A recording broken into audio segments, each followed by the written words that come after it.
Snapshot 23W44A brings us datapack version 23 with further changes to the return, run and execute if function commands, as well as loot table support for decorated pots.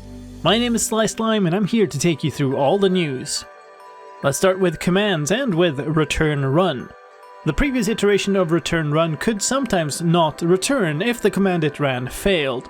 This has now been changed, so if the command failed, the return run command will also cause the function that contained it to fail, which causes the success and result values to both become 0. This comes together with wider support for the success values together with the return run. The success value of the command it runs is now also propagated out from the function.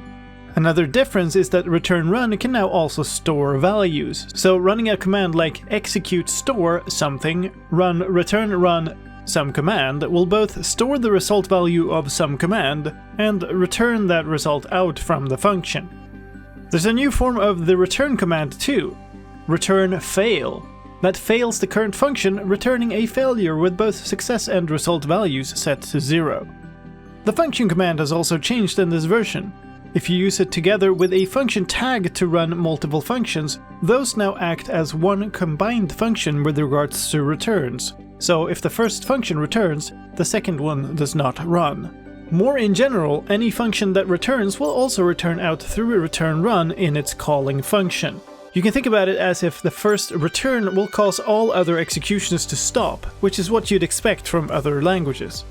Execute if function has also changed. If none of the functions return, execute if will now fail, and execute unless will pass. So unless is back to always being the inverse of if. Execute if function also has to change that if you run it with a tag, all the functions act as one, and so any return inside any of the called functions will abort the rest.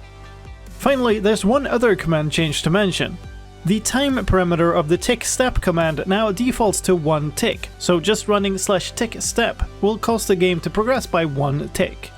In data news, the block entity for decorated pots now supports the loot table tag, like chests and many other containers. Setting the loot table of a decorated pot means that loot table is evaluated when the pot is smashed, causing one item stack rolled from the table to drop along with the shards of the pot. Note that the loot table is exclusive with having loot inside the pot, so setting a loot table erases any items inside, and placing an item into the pot removes the loot table. And that's it for this datapack version. My name is Slime, thank you for watching, I'll see you next time.